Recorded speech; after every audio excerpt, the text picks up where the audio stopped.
थांबा, आलेच आहात ते शॉर्टकट पाहून जा. प्रश्न आला होता मुंबई लोकमत पोलीसला, जो आपला आता पेपर झालाय त्या पेपरला प्रश्न आला काय, 100 मीटरच्या शर्यतीत ए बी ला 10 मीटरने आणि सी ला 13 मीटरने हरवतो, तर 180 मीटरच्या शर्यतीत बी सी ला किती मीटरने हरवेल. पहा, पहिली गोष्ट सिंपल, ए बी आणि सी. ए किती आहे 100 मीटर, ओके काय सॉरी. बी ला 10 मीटरने हरवतो म्हणजे बी किती बनणार, बी हे 90 आणि सी ला 13 मीटरने, 100 मधनं 13 गेले 87. आपल्याला विचारले काय, आपल्याला विचारले बी सी ला किती मीटरने हवेल.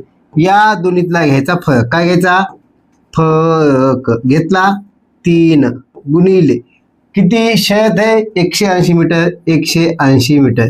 काय करणार आहे, बी हरवणार आहे सी ला, मग बीचं रनिंग किती आहे 90 मीटर, 90 घेतलं. काटाकाटी स्टार्ट, 0 0 कटला, 9 1 9, 9 2 18, 3 गुणिले 2, 3 2 6 मीटर.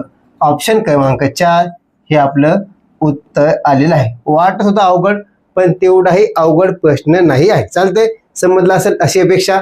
तुमचे काय प्रश्न असतील तर मला कमेंट बॉक्समध्ये नक्की सांगा.